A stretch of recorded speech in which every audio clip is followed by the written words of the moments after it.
नमस्ते दोस्तों, स्वागत है आपका परीक्षा स्टडी 24 यूट्यूब चैनल पर। दोस्तों, यदि आप चैनल पर नए हैं तो चैनल को सब्सक्राइब करें। यहाँ दबाने से आप चैनल को सब्सक्राइब कर लेंगे। यदि आप पहले से वीडियो देख रहे हैं या हमारे चैनल पर पहले से हैं तो आप एक बार चेक कर लें कि आपके में सब्सक्राइब यदि रेड है तो आपने चैनल को सब्सक्राइब नहीं किया है, तो चैनल को सब्सक्राइब कर लें। जब चैनल सब्सक्राइब कर लेंगे तो ये सब्सक्राइब रेड में लिखा है, यह ब्लैक में हो जाएगा, मतलब काला हो जाएगा। और वीडियो को लाइक करें, अपने दोस्तों में शेयर करें। वीडियो को लाइक ज़रूर कर दिया करें, जिससे हमें पता पड़े कितने छात्र हमारे कंटिन्यूस वीडियो को देख रहे हैं, लगातार वीडियो को देख रहे हैं।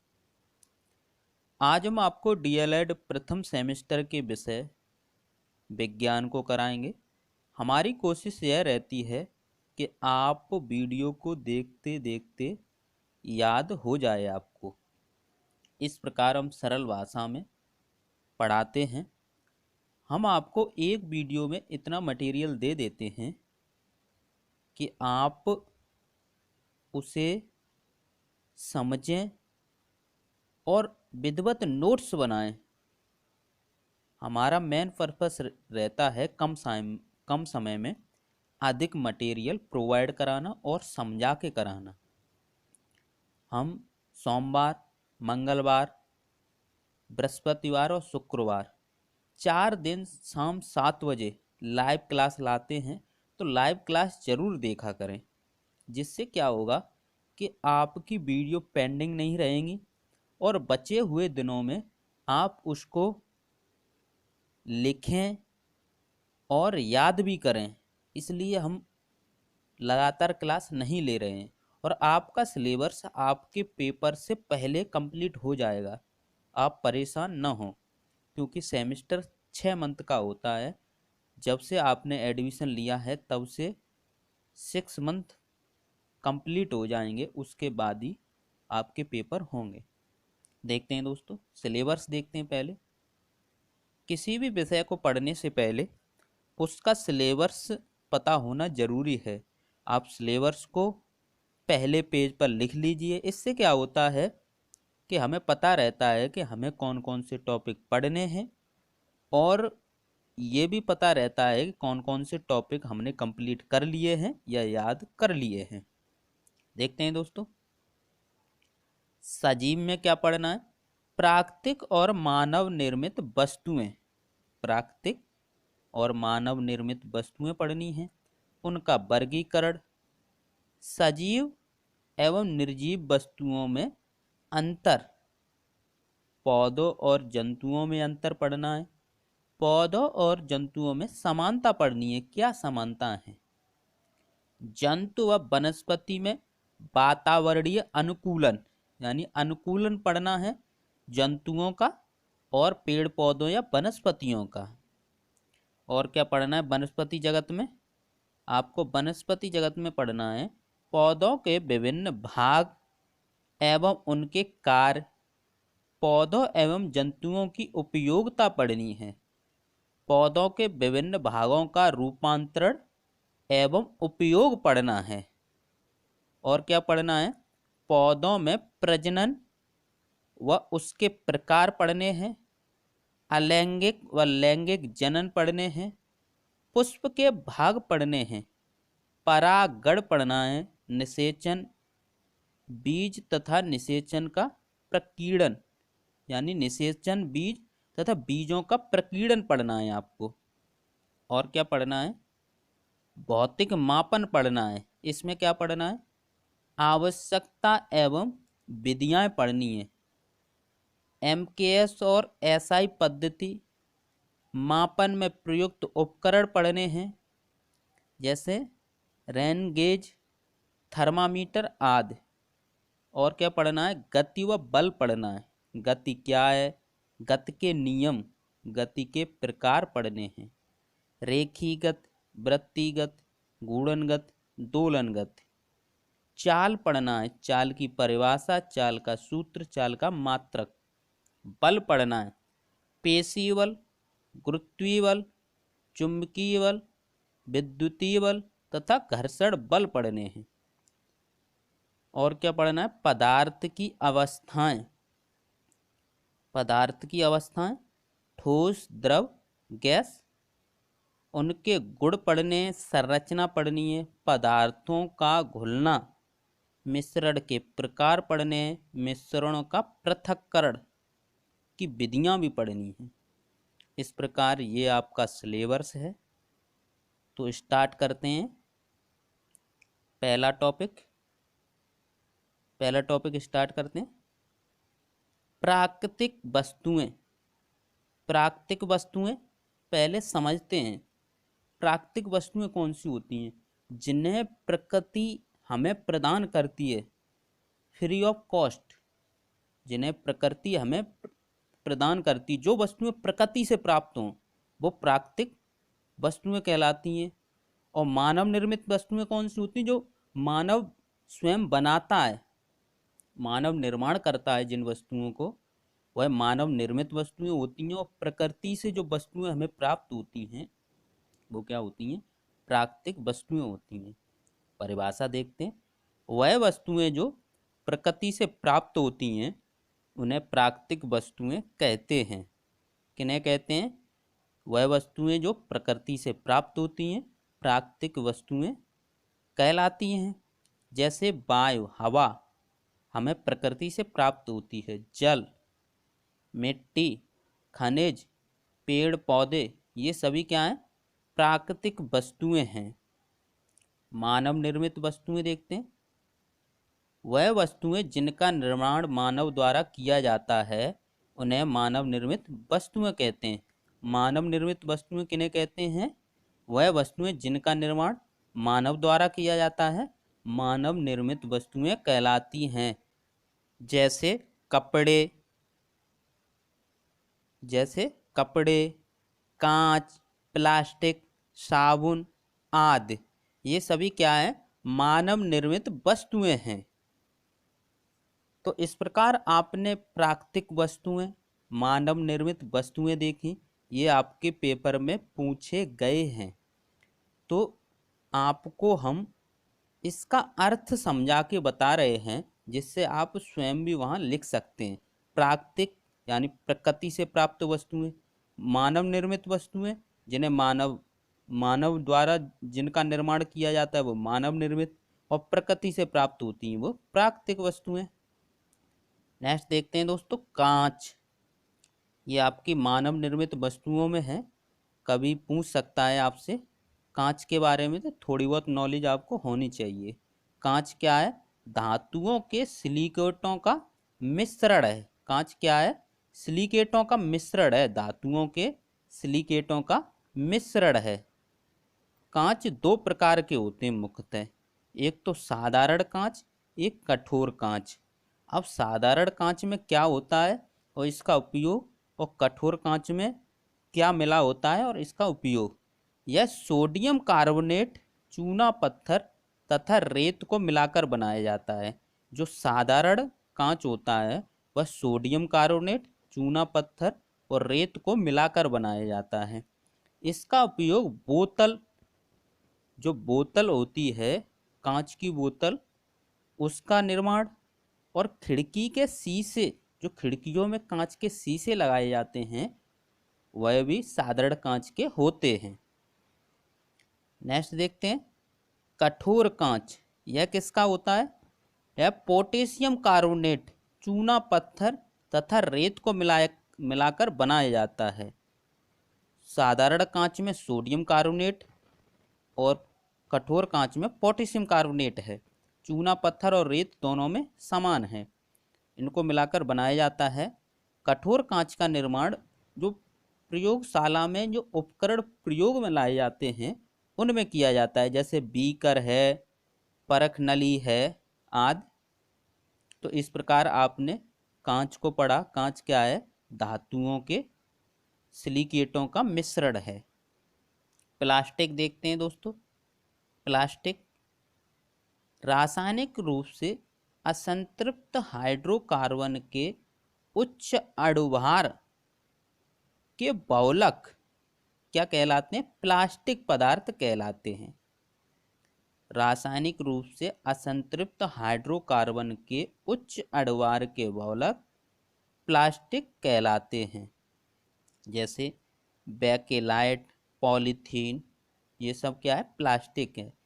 प्लास्टिक दो प्रकार की होती है, एक तो थर्मोप्लास्टिक और थर्मोसेटिंग प्लास्टिक। समझते हैं थर्मोप्लास्टिक और थर्मोसेटिंग प्लास्टिक के बारे में। थर्मोप्लास्टिक, इसमें क्या होता है पहले समझते हैं, दोनों में अंतर समझ जाएंगे तो आप इसको लिख भी सकते हैं। थर्मोप्लास्टिक और थर्मोसेटिंग प्लास्टिक में केवल इतना अंतर है कि थर्मोप्लास्टिक को अगर गर्म करेंगे तो मुलायम हो जाएगी और थर्मोसेटिंग प्लास्टिक भी गर्म करने पर मुलायम हो जाती है। अब थर्मोप्लास्टिक जो है गर्म, जब गर्म करके मुलायम हो जाएगी और जब ठंडी हो जाए उसके बाद पुनः गर्म किया जाए तो मुलायम हो जाती है। कौन सी? थर्मोप्लास्टिक। और थर्मोसेटिंग प्लास्टिक क्या होता है कि अगर इसे ठंडा करने पर पुनः गर्म किया जाए तो यह मुलायम नहीं होती है। कौन सी? Thermosetting plastic. तो इनके बारे में पढ़ते हैं। थर्मोप्लास्टिक, इस प्लास्टिक को गर्म करने पर मुलायम हो जाती है। इसे ठंडा करने के बाद पुनः गर्म करके मुलायम किया जा सकता है। और जैसे पॉलीथीन है, पीवीसी है आदि। थर्मोसेटिंग प्लास्टिक, इस प्लास्टिक को गर्म करके यानी इस प्लास्टिक को गर्म करने पर मुलायम हो जाती है। इसे ठंडा करने के बाद पुनः गर्म करके मुलायम नहीं किया जा सकता। तो इस प्रकार आपने क्या क्या देखा? प्राकृतिक वस्तुएं देखी और मानव निर्मित वस्तुएं। एक बार रिवाइज करते हैं। वह वस्तुएं जो प्रकृति से प्राप्त हों, प्राकृतिक वस्तुएं। वह वस्तुएं जो मानव स्वयं अपने आवश्यकताओं के लिए निर्माण करता है, उन्हें मानव निर्मित वस्तुएं कहते हैं। या फिर हम कैसे कह सकते हैं जिनका निर्माण मानव द्वारा होता है, वह वस्तुएं मानव निर्मित वस्तुएं कहलाती हैं। नेक्स्ट देखते हैं कांच। कांच क्या है? सिलिकेटों का मिश्रण है, यानी धातुओं के सिलिकेटों का मिश्रण क्या कहलाता है? कांच कहलाता है। साधारण कांच का उपयोग बोतल और खिड़की के शीशे बनाने में किया जाता है। कठोर कांच का उपयोग परखनली, बीकर आदि बनाने में किया जाता है। साधारण कांच सोडियम कार्बोनेट का बना होता है और कठोर कांच पोटेशियम कार्बोनेट का बना होता है। प्लास्टिक क्या होती है? रासायनिक रूप से असंतृप्त हाइड्रोकार्बन के उच्च अणुभार के बहुलक होते हैं। यह दो प्रकार की होती है, थर्मो प्लास्टिक और थर्मोसेटिंग प्लास्टिक। थर्मोप्लास्टिक, जो थर्मोप्लास्टिक है, ठंडा करके पुनः गर्म करने पर मुलायम हो जाती है। और थर्मोसेटिंग प्लास्टिक ठंडा करने पर पुनः गर्म किया जाए, ठंडा करने के बाद पुनः गर्म किया जाए तो यह मुलायम नहीं होती है। तो इस प्रकार आपने एक बार रिवाइज भी कर लिया। नेक्स्ट देखते हैं साबुन। साबुन पढ़ते हैं। रासायनिक रूप से साबुन उच्च बसी अम्लों के सोडियम तथा पोटेशियम के लवण होते हैं। रासायनिक रूप से साबुन उच्च बसी अम्लों के सोडियम तथा पोटेशियम के लवण होते हैं। देखते हैं दोस्तों, वनस्पति तेल और सोडियम हाइड्रोक्साइड को मिलाने पर साबुन बनता है। क्या बनता है? साबुन बनता है। वनस्पति तेल और सोडियम हाइड्रोक्साइड को मिलाने पर क्या बनता है? साबुन बनता है। अपमार्जक या डिटर्जेंट, कठोर जल के साथ झाग देने वाले पदार्थ डिटर्जेंट कहलाते हैं। कठोर जल के साथ झाग देने वाले पदार्थ क्या कहलाते हैं? डिटर्जेंट कहलाते हैं। तो इस प्रकार आपने प्राकृतिक वस्तुएं और मानव निर्मित वस्तुएं पढ़ी। अब देखते हैं सजीव वस्तुएं, सजीव वस्तुएं देखते हैं, ये आपके सिलेबस में टॉपिक हैं और पूछे भी जाते हैं। सजीव वस्तुएं, सजीव वस्तुएं या सजीव करके आपके एग्जाम में पूछा जाए तो दोनों की डेफिनेशन एक ही है। वह वस्तुएं जिनमें श्वसन क्रिया, सजीव कौन होगा? जो श्वसन क्रिया करेगा, जो प्रजनन क्रिया करेगा, तो वही तो सजीव होगा। और निर्जीव में क्या है? श्वसन क्रिया नहीं होती है और प्रजनन क्रिया भी नहीं होती है। तो देखते हैं परिभाषा। वह वस्तुएं जिनमें श्वसन क्रिया, प्रजनन क्रिया हो तथा अपनी इच्छा से गति कर सकें, वो क्या है? सजीव कहलाते हैं। निर्जीव भी गति करते हैं लेकिन अपनी इच्छा से गति नहीं करते हैं। तो इस प्रकार आपने सजीव की परिभाषा देखी। निर्जीव वस्तुओं की परिभाषा देखते हैं। वह वस्तुएं जिनमें श्वसन क्रिया, प्रजनन क्रिया नहीं होती है तथा अपनी इच्छा से गति न कर सकें, निर्जीव वस्तुएं कहलाती हैं। एग्जाम्पल समझते हैं सजीव के। मनुष्य है, मानव, चींटी, बंदर, कुत्ता आदि जो जानवर हैं वो क्या है? सजीव में आते हैं। जीव जंतु ये सभी सजीव में आते हैं। निर्जीव में क्या है? लकड़ी, पत्थर, बस, कार, साइकिल आदि ये सभी क्या है? निर्जीव में आते हैं। यानी आप स्वयं पहचान सकते हैं कि जिनमें श्वसन क्रिया हो, प्रजनन क्रिया हो, अपनी इच्छा से गति करें तो वो सजीव हैं। अगर ये श्वसन क्रिया, प्रजनन क्रिया नहीं करते हैं तो यह निर्जीव हैं। तो इस प्रकार आप सजीव और निर्जीव को समझ गए। अगर पूछा जाए तो आप लिख भी सकते हैं। नेक्स्ट देखते हैं दोस्तों, सजीव वस्तुओं के लक्षण। ये आपके एग्जाम में प्रश्न पूछा गया है। जब आपके 2-3 वीडियो हम करा देंगे साइंस की, उसके बाद हम पेपर भी आपको दिखाएंगे और हम दिखाते भी हैं। आप हिंदी का पेपर लगभग कंप्लीट हो गया है, 2-3 वीडियो और बनेगी, आप जाकर देख सकते हैं। उसमें हमने पेपर दिखाए भी हैं। जो पेपर दिखाए हैं उससे आप पता लगा सकते हैं कि जो हम सिलेबस आपको करा रहे हैं उसमें से फंसेगा, क्योंकि सिलेबस से ही तो एग्ज़ाम में एग्जामिनर प्रश्न बनाएगा। बिना सिलेबस के वह नहीं बना सकता, क्योंकि एक सिलेबस होता है, उसी में से ही एग्जामिनर को प्रश्न बनाने होते हैं। नहीं तो आज के स्टूडेंट कोर्ट भी चले जाते हैं, तो एग्जामिनर को भी पता है। देखते हैं दोस्तों, सजीव वस्तुओं के लक्षण क्या है? वृद्धि, जो सजीव है उनमें वृद्धि होती है। गति, सजीव है उनमें गति होती है, वह स्वयं गति करते हैं। पोषण, सजीव में क्या है? पोषण, पोषण की क्रिया होती है, यानी भोजन ग्रहण करते हैं। श्वसन, सजीव में क्या है? श्वसन क्रिया होती है, क्योंकि सजीव सांस लेते हैं। प्रजनन, सजीव में प्रजनन क्रिया होती है, यानी अपने समान संतान उत्पन्न करने की प्रवृत्ति होती है। उत्सर्जन, सजीवों में उत्सर्जन क्रिया होती है, यानी जो अपशिष्ट पदार्थ होते हैं उनको बाहर निकालने की क्षमता होती है।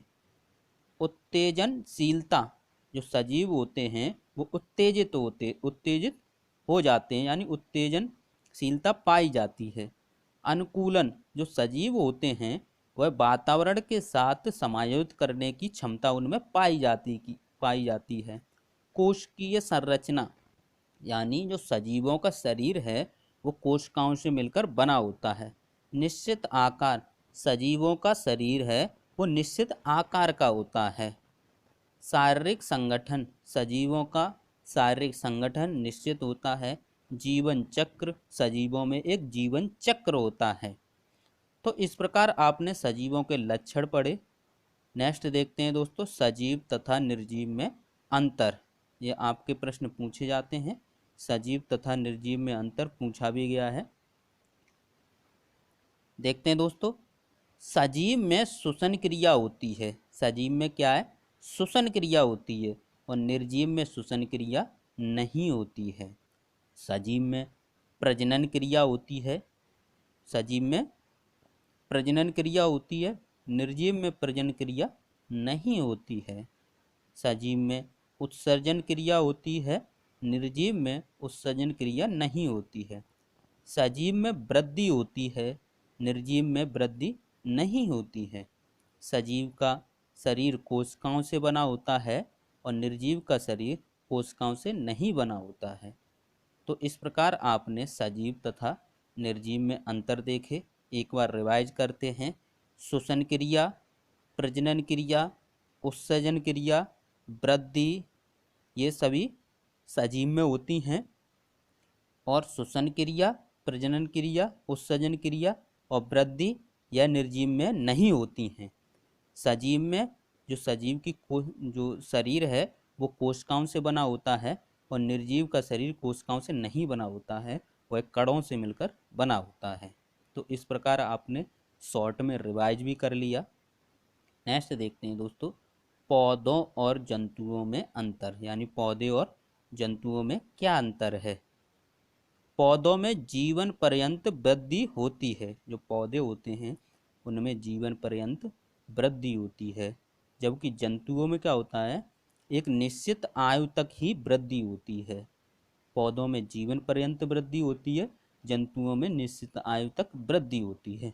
पौधों में जो पौधे होते हैं वह गति नहीं करते, पौधे जो होते हैं वो गति नहीं करते, एक जगह स्थिर रहते हैं।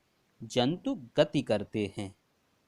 पौधे अपना भोजन स्वयं बनाते हैं, जो पौधे होते हैं वो प्रकाश की उपस्थिति में अपना भोजन स्वयं बनाते हैं, जबकि जो जंतु हैं वो अपना भोजन स्वयं नहीं बनाते हैं, वो पेड़ पौधों पर निर्भर रहते हैं। पौधे श्वसन क्रिया में कार्बन डाइऑक्साइड लेते हैं, जो पौधे हैं श्वसन क्रिया में कार्बन डाइऑक्साइड लेते हैं, जबकि जंतु श्वसन क्रिया में ऑक्सीजन लेते हैं। पौधों में ज्ञानेंद्रियाँ, जो ज्ञानेंद्रियाँ होती हैं वो नहीं पाई जाती, जबकि जंतुओं में ज्ञानेंद्रियाँ पाई जाती हैं। इस प्रकार आपने पौधे तथा जंतुओं में अंतर देखा। अब दोनों में समानताएं देखते हैं। जंतुओं और पौधों में समानताएं, या प्रश्न पूछा जाए पौधों और जंतुओं में समानताएं, एक ही बात है। पौधे तथा जंतु दोनों ही वृद्धि करते हैं। दोनों क्या करते हैं, वृद्धि करते हैं। पौधे तथा जंतु दोनों गति करते हैं। पौधे तथा जंतु दोनों श्वसन करते हैं। पौधे एवं जंतु या पौधे तथा जंतु दोनों प्रजनन करते हैं। पौधे तथा जंतु दोनों संवेदनशील होते हैं। पौधे तथा जंतु दोनों को भोजन की आवश्यकता होती है। इस प्रकार आपने देखा पौधे तथा जंतु में अंतर और पौधे तथा जंतु में समानताएं। तो आप लिख सकते हैं, आपने पौधे भी देखे हैं और जंतु भी देखे हैं। आप थोड़ा ध्यान लगाएं तो आपने आसपास ये चीज़ें देखी हैं, तो आप उनके बारे में लिख सकते हैं कि क्या समानताएं हैं और क्या अंतर हैं।